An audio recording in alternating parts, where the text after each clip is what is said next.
Bonsoir à tous.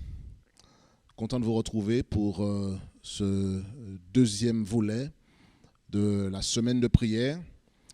Le thème général est « Être son témoin ». Et nous allons poursuivre ce soir sur la lancée en examinant un autre aspect de la notion de témoignage.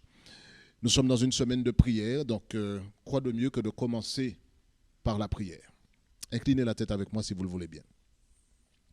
Notre Père, notre Dieu, nous voici devant toi aujourd'hui pour réclamer ta puissance, pour réclamer ton pardon, pour réclamer, Seigneur, la direction de ton esprit.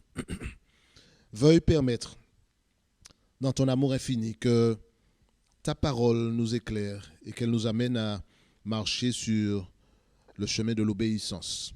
Fais de nous tes témoins et que ce moment de partage autour de la parole nous soit bénéfique à chacun. Nous t'en prions au nom de Jésus.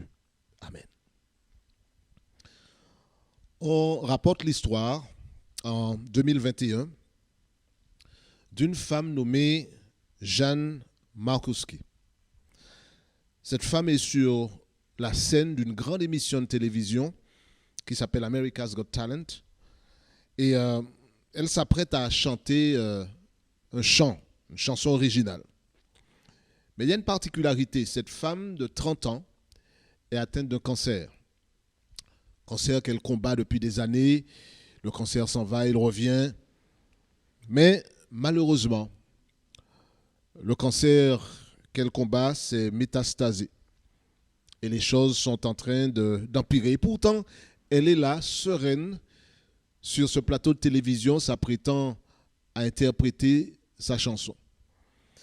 Et alors qu'elle chante, le public et les juges ne peuvent retenir leurs larmes. Émus tout qu'ils sont de cette histoire, de cette expérience que cette femme est en train de traverser. Et à la fin, on pose la question et on lui dit, nous sommes admiratifs, mais comment est-ce que tu fais pour, malgré ta situation, chanter aussi calmement, aussi simplement? Et elle répond ceci: on ne peut pas attendre que la vie ne soit plus difficile pour décider d'être heureux. Tout simplement extraordinaire le témoignage de cette femme qui montre qu'elle ne va pas attendre que tout va bien pour pouvoir faire ce qu'elle est censée faire dans la vie, c'est-à-dire essayer d'en profiter un maximum et d'être heureux avec les moyens que la vie lui donne. Et dans son combat contre le cancer, eh bien, elle continuait d'avancer. Elle se retrouvait là sur cette scène, prête à chanter. Elle a même ajouté ceci, elle dit, même les jours où je ne suis pas malade, il m'arrive de m'allonger sur le tapis dans la lumière de l'après-midi pour écouter Dieu. Elle avait cette connexion avec Dieu. L'idée, c'est que malgré la difficulté, elle continuait de mettre le doigt sur ce qui était fondamental pour elle. Alors, pour certains d'entre nous qui traversons des difficultés et qui estiment que ces difficultés-là, eh bien, ont placé une chape de plomb sur nous et nous empêchent d'être qui nous sommes censés être, de vivre et de faire ce que Dieu nous a appelés à faire, le témoignage de cette femme est une source d'inspiration. Mais ce soir, j'irai plus loin.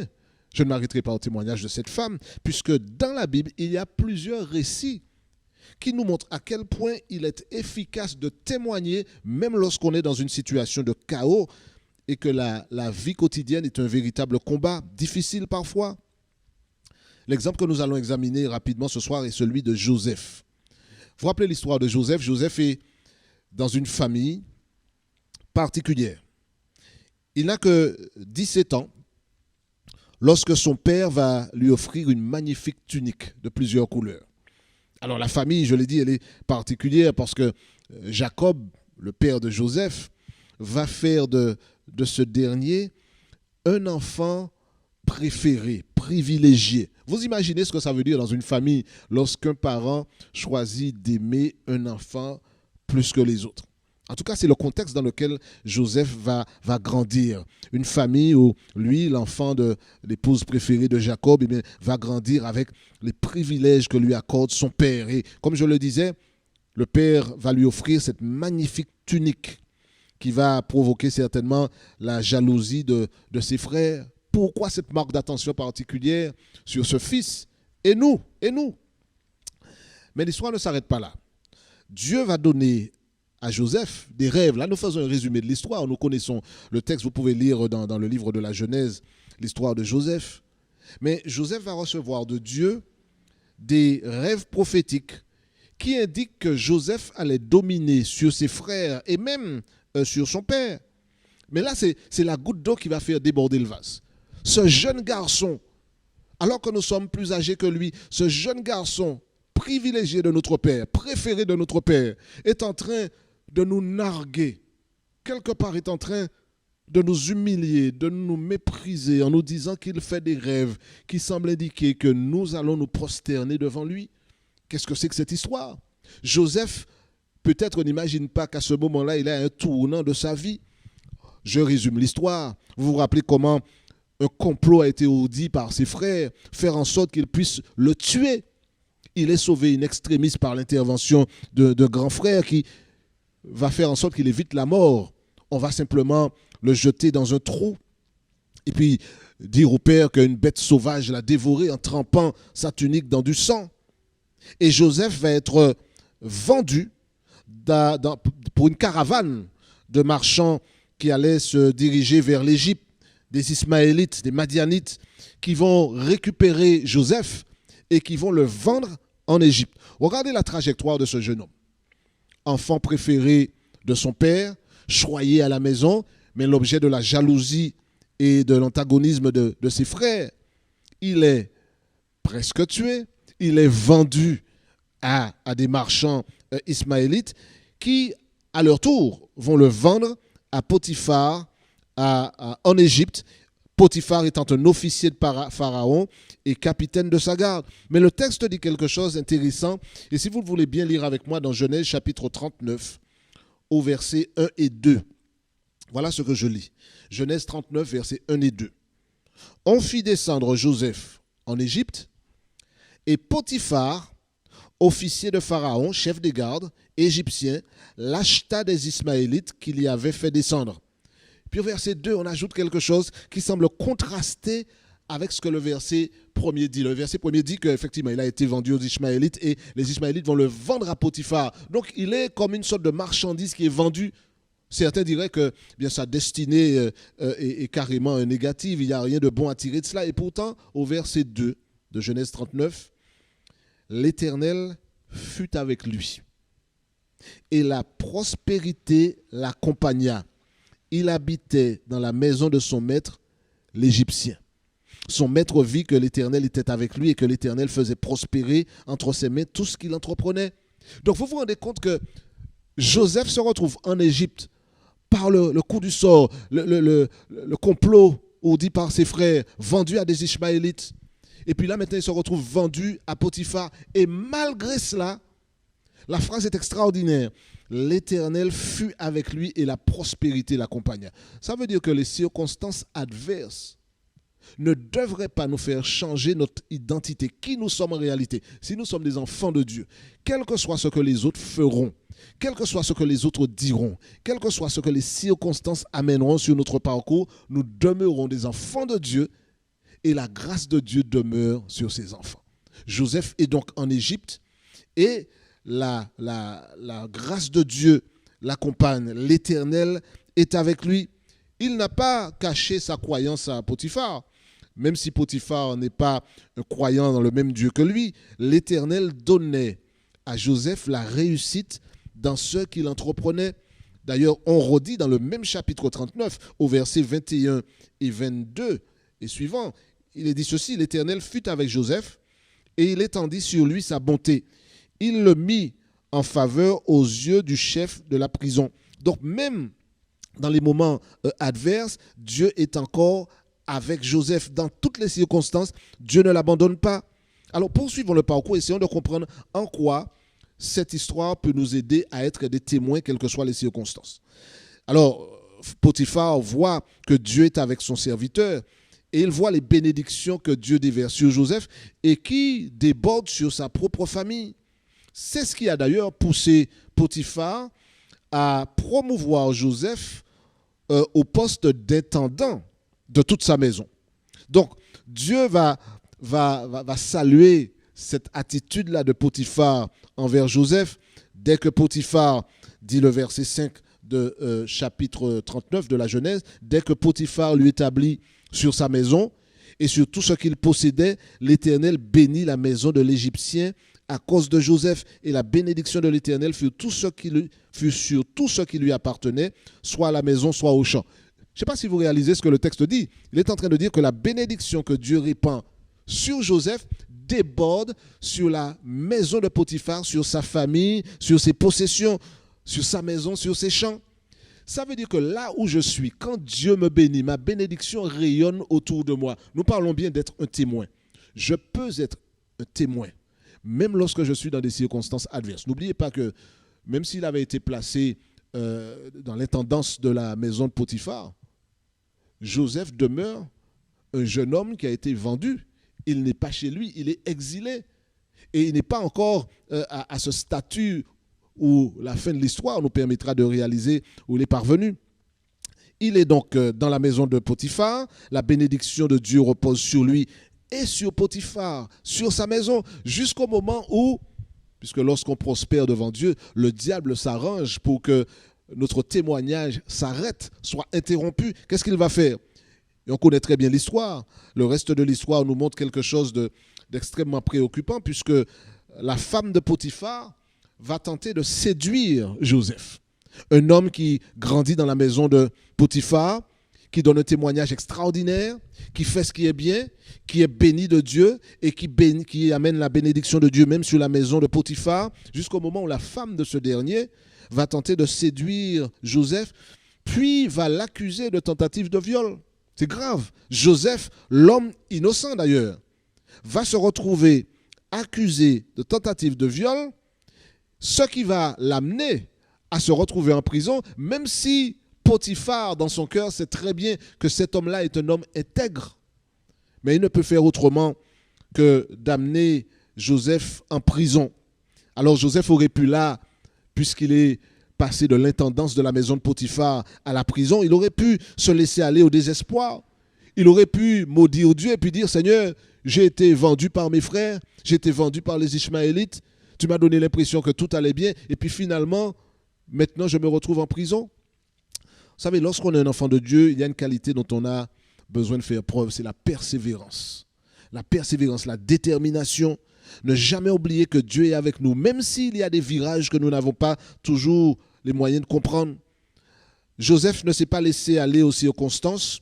Sa foi n'a pas diminué, sa moralité n'a pas diminué, son éthique au travail est demeurée la même. Au lieu de sombrer dans le découragement, dans la déprime, il a poursuivi ses habitudes de service fidèle et Dieu l'a béni même au sein de la prison. De la même manière que Dieu l'avait béni dans la maison de Potiphar, Dieu le bénit même dans la prison. L'Éternel fut avec Joseph et il étendit sur lui sa bonté. Il le mit en faveur aux yeux du chef de la prison. Je l'ai dit tout à l'heure au verset 21.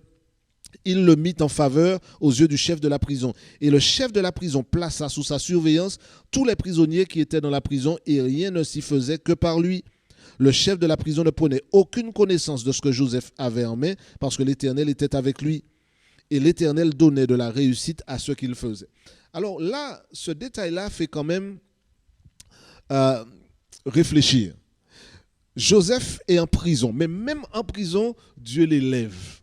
Même au fond du trou, Dieu l'élève. De la même manière qu'il était au fond du trou où ses frères l'avaient jeté, Dieu le relève de là, pour une destinée qu'il ne comprend pas encore à ce moment-là. Il est à la maison de Potiphar, la femme de Potiphar fait en sorte qu'il arrive en prison, mais là encore dans la prison, Dieu l'élève. Dieu élève parce qu'il va témoigner pour son Dieu, il va témoigner de la fidélité au Dieu qu'il connaît. Et dans cette prison aussi, surprenant que ça soit, il devient quelque part responsable des autres prisonniers. Pourquoi? Parce que certainement, le chef de la prison a discerné dans ce jeune homme quelqu'un qui est intègre, quelqu'un qui est juste, quelqu'un qui a des valeurs, quelqu'un qui a une éthique. Et il sait qu'il peut compter sur cet homme-là. La question qui se pose, c'est pour nous aujourd'hui, est-ce que là où Dieu m'a placé, peut-être pas dans une prison, mais là où Dieu m'a placé, au travail, à l'école, dans un voisinage particulier, est-ce que là où je suis, là où Dieu m'a placé, je témoigne pour lui, par mon exemple, par mes paroles, par mes actions, est-ce que je dis que je connais Dieu? Est-ce que mon éthique, ma déontologie sont des éléments qui permettent aux autres de voir en moi un disciple de Jésus qui marche avec les valeurs de l'Évangile? C'est extraordinaire de voir que même en prison, Joseph témoigne. Et il témoigne tellement que le résultat ne se fait pas attendre. On le place comme responsable des prisonniers. Alors, Joseph va parler avec le chef des échansons et le chef des panetiers. Et il voit comment Joseph a de la sympathie donc pour ses camarades prisonniers. D'ailleurs, il y a une déclaration faite par Ellen White, pour ceux qui connaissent cet auteur, qui dit « La droiture de sa vie quotidienne et sa sympathie pour les affligés lui ouvrirent la voie qui le conduisit à la prospérité et aux honneurs. » C'est intéressant de noter que, au lieu de devenir aigri, parce qu'il aurait pu, comme parfois certaines personnes qui se disent chrétiennes, eh bien, dans des situations adverses, eh bien, perdent le nord et deviennent désagréables, deviennent aigris, perdent toute sympathie, alors que même en prison, le comportement de Joseph, sa droiture, sa sympathie pour les affligés, n'ont pas arrêté de se manifester. Joseph demeure fidèle à son identité, même dans les circonstances les plus adverses. Son comportement pendant cette période de ténèbres personnelles était un témoignage pour ceux qui l'entouraient. Et c'est pour nous un exemple jusqu'à aujourd'hui. Quand je lis l'histoire de Joseph, je ne lis pas simplement une histoire où un jeune a été maltraité par ses frères. Je vois aussi l'histoire d'un homme qui témoigne, quelles que soient les circonstances. Il témoigne en Égypte dans la maison de Potiphar. Il témoigne dans la prison où lui-même est incarcéré. Ça doit m'amener à me poser la question, est-ce que je suis de ceux qui témoignent en toutes circonstances? Est-ce qu'on entend sortir de ma bouche une parole aimable, sympathique, adressée aux malheureux? Est-ce que je suis de ceux qui vont soulager les opprimés, offrir du secours aux nécessiteux? Je peux être chrétien simplement portant l'étiquette de chrétien. Mais le témoignage et la capacité que j'ai de traduire les valeurs de l'Évangile dans des actes concrets auprès de ceux qui m'entourent. Joseph n'a pas dit simplement « je connais Dieu », il a gardé ça dans son cœur. Il a manifesté dans la maison de Potiphar. Il a manifesté lorsque la femme de Potiphar a tenté de le séduire. Il a manifesté dans la prison où il se trouvait lui-même. Aujourd'hui, est-ce que là où je me trouve, je demeure quelqu'un dont les paroles sont une véritable bénédiction lorsqu'elles sont exprimées? Lorsque Joseph a été vendu comme esclave, il était loin d'imaginer qu'un jour, il deviendrait le gouverneur d'Égypte. Nous n'avons pas le temps d'examiner toute l'histoire de Joseph, mais nous savons comment il a gravi les échelons, non pas par ambition politique, mais Dieu a continué de l'élever parce qu'il a témoigné pour Dieu. Il est devenu le deuxième personnage le plus important après le Pharaon, parce qu'il a permis à Pharaon, à travers les visions que Dieu lui a données, de se préparer à la grande famine qui allait arriver. Par sa démarche visionnaire, il a sauvé l'Égypte de la famine et il a sauvé également les nations environnantes de la famine. Sa capacité à gérer, à être quelqu'un qui marche dans la rectitude, a été un témoignage puissant. Nous aussi aujourd'hui, nous pouvons être des chrétiens qui apportent leur contribution dans la société parce qu'ils sont reconnus comme des personnes qui font le bien, qui pratiquent le bien et qui sont l'incarnation même des valeurs de l'Évangile. Joseph ne savait pas qu'il aurait été propulsé à ces hauteurs, mais il a gardé la fidélité à Dieu. Son leadership, la sagesse que Dieu lui avait accordée, eh bien, ont permis à sa famille d'être sauvée, ont permis à l'Égypte d'être sauvée. Alors, il était impossible à Joseph de voir comment Dieu utiliserait la terrible situation dans laquelle il se trouvait pour pouvoir produire autant de bien. Et c'est pourquoi j'aime bien cette déclaration que l'on fait souvent en parlant de Joseph. Parfois, des circonstances viennent sur notre chemin parce que certaines personnes nous placent dans des situations avec l'objectif de nous faire du mal. Mais Dieu est capable de prendre une mauvaise situation et la renverser et en faire sortir quelque chose de bien. Alors parfois, au lieu de maudire Dieu, de maudire l'humanité entière, pourquoi ne pas témoigner de la grandeur de Dieu en disant « Je n'y suis pour rien, mais je me retrouve dans cette situation. Dieu sait pourquoi il a permis que je me retrouve dans cette situation. Dieu est capable de prendre cette situation, de la renverser et de me permettre de l'utiliser pour sa gloire et pour faire avancer sa cause. » Il me demande d'être un témoin. Suis-je un témoin là où je suis? Suis-je prêt à être un témoin même dans des circonstances hors du commun. Je voudrais, avant de terminer avec une prière, nous rappeler comment Joseph, en tant qu'esclave, pouvait parler avec des membres ordinaires de la maison de Potiphar et peut-être avec des gens issus d'autres classes sociales. En prison, il a rencontré des gens d'origines diverses, de statuts divers. En tant que gouverneur, il s'est mêlé aux dirigeants. Il a fréquenté toutes les classes de la société. Alors aujourd'hui, je pose simplement la question à chacun d'entre nous. Comment puis-je être un témoin fidèle là où je suis en ce moment même? Je voudrais nous inviter chacun à nous livrer à cette réflexion. Comment puis-je être un témoin fidèle là où je suis? Alors certains diront, moi je suis chez moi, je ne sors pas, je ne travaille pas. Là où je suis, je peux être un témoin. Dans l'époque d'aujourd'hui, où tout le monde pratiquement a un téléphone, a accès aux réseaux sociaux, à la capacité d'appeler quelqu'un au téléphone, nous pouvons être des témoins même lorsque nous sommes chez nous. À combien plus forte raison lorsque nous sortons, que nous sommes sur le terrain, que nous rencontrons des gens, que nous croisons des gens, notre témoignage, notre rectitude est une occasion de témoigner. Est-ce que nous sommes de ceux qui sont capables de faire reconnaître à quelqu'un qu'elle s'est trompée en nous remettant plus d'argent que nécessaire? Est-ce que nous sommes capables de montrer aux gens que même lorsque on nous injurie, on nous méprise, nous ne répliquons pas de la même manière, mais que nous gardons notre calme et que nous prions pour ceux qui nous maltraitent? Est-ce que nous sommes capables de rendre le bien lorsqu'on nous fait du mal? Est-ce que nous sommes capables de pardonner à ceux qui nous offensent? Est-ce que nous sommes capables d'aller vers celui que tous les autres rejettent pour lui tendre une main secourable? La question, elle se pose, je répète. Puis-je être un témoin fidèle là où Dieu m'a placé? Et Dieu ne me place pas à un endroit par hasard. Si je suis dans ce voisinage, si je suis dans cette école, si je suis dans cette entreprise, c'est parce que Dieu voudrait m'utiliser, comme il a utilisé Joseph, pour que sa parole puisse être proclamée, pour que les gens sachent qui est Jésus, quel est son plan pour eux. Dieu peut-être vous a déjà utilisé, chers amis. Peut-être que vous avez été une bénédiction pour quelqu'un. Peut-être que sans le savoir, vous avez touché la vie de quelqu'un. Peut-être qu'en marchant droit, comme Jésus vous demande de marcher, quelqu'un vous a vu. Vous n'êtes même pas au courant, mais vous avez été une bénédiction pour quelqu'un. Et de la même manière, on pourrait se poser la question, est-ce qu'il y a quelque chose qui m'empêche de proclamer la grâce de Dieu à travers mon attitude, à travers mes paroles, à travers mes actions? Est-ce qu'il y a quelque chose qui m'empêche de témoigner pour Jésus? Si c'est le cas, soumettons ça à Jésus. Est-ce que c'est peut-être notre caractère? Est-ce que c'est peut-être quelque chose qui nous enchaîne au passé?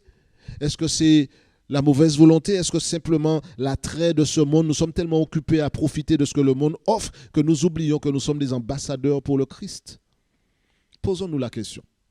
Et faisons de ça un sujet de prière. Nous sommes dans une semaine de prière. Et je voudrais en conclusion justement prier pour que Dieu fasse de nous des témoins même en période de difficultés personnelles.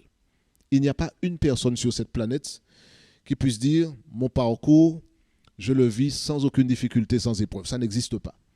Mais là où vous êtes, même au milieu de l'épreuve, même dans une prison égyptienne comme celle de Joseph, même dans des circonstances adverses, témoignez pour Jésus. Laissez-le vous utiliser pour être une bénédiction aux autres. Et vous verrez, votre témoignage ne sera pas en vain. Je vous invite à prier avec moi. Nous allons demander à Dieu de faire en sorte que la possibilité de témoigner en période difficile, comme Joseph l'a fait, soit une réalité, pas seulement pour les autres, mais pour moi également. Et que Dieu m'utilise pour que là où je suis, je puisse toujours être son représentant. Inclinez la tête avec moi si vous le voulez bien et prions notre Père qui est dans les cieux. Notre Père, notre Dieu, ce soir nous avons examiné comment témoigner en période difficile. De nos contemporains l'ont fait. Et dans l'histoire biblique, il y a de nombreux exemples, dont celui de Joseph que nous avons examiné, qui nous montre que même dans des circonstances adverses, même lorsqu'on ne comprend pas pourquoi notre chemin prend certaines directions, Joseph est demeuré fidèle. Et nous aussi, Seigneur, tu nous invites à demeurer fidèles, loyaux, fidèles à ces engagements que nous avons pris avec toi, à témoigner pour toi, Seigneur, à faire connaître aux autres ta bonté, ta grandeur, ta majesté et le plan que tu as pour le salut de l'humanité. Utilise, Seigneur, tous ceux qui ont participé à cette réunion ce soir, qui nous ont écoutés là où ils se trouvent. Utilise, Seigneur, tous ceux qui ont appris à te connaître et que là où ils sont, dans leur voisinage, dans leur établissement scolaire, dans leur entreprise, sur leur lieu de travail, là où ils se trouvent, qu'ils ne considèrent pas que c'est une occasion de maugréer, de se plaindre et d'être découragé, mais plutôt une occasion de se lever, de témoigner pour Jésus. Alors Seigneur, je prie que tu visites ceux et celles qui ont entendu ce message. Et qu'alors que nous dirons Amen à cette prière, que tu amènes la conviction dans le cœur de chacun d'être un témoin pour toi en toutes circonstances et en tout lieu. Entends notre prière et exauce-nous du haut des cieux, car nous t'avons prié dans le nom de Jésus et pour ta gloire. Amen.